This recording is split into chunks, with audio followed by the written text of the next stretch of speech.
At topic sa social media ang bed scene ni Catherine Bernardo at ni Alden Richards sa kanilang movie na Hello, Love Again. Hindi lang basta bed scene yun, ha? Kaya maraming nag-compare sa love scene ng Katniel noon sa kanilang mga pelikula at sa pasabog na scene ng Kat din ngayon.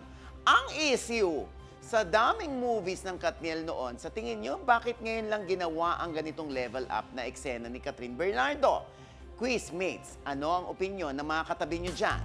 Yes, Mama Ogs, may masasabi ang ating chismosang kapitbahay dyan, si Jenny. Ano nga bang masasabi mo dyan, Jenny? Para sa akin, kailangan nyo nang mag-explore dahil hindi na siya bumabata, si Catherine Bernardo.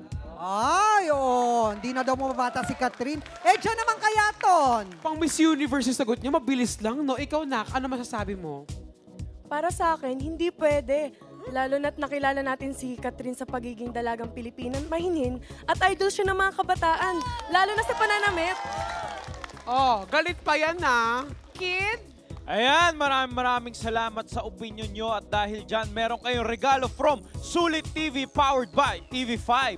Ayan, mas mapapanood nyo na ng malinaw at widescreen ng Quizmosa at iba pang TV5 shows. Kaya naman, back to you, Mama Ogs. Magkakaibang opinion ng mga tao, hindi ba? Pero ang aking quiz motto dyan, o yung natutunan sa issue, so bakit ngayon lang nag-level up si Catherine?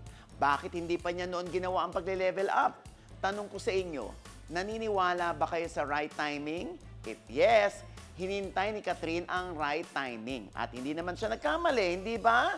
Kissing scene, bed scene with Alden Richards sa Hello, Love Again. Oh, tapos more than 50 million pa ang gross every day.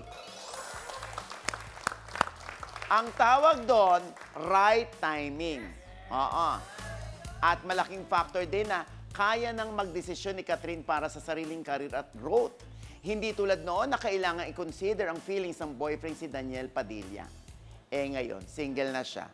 O, di ba? Wala nang aawat sa kanya.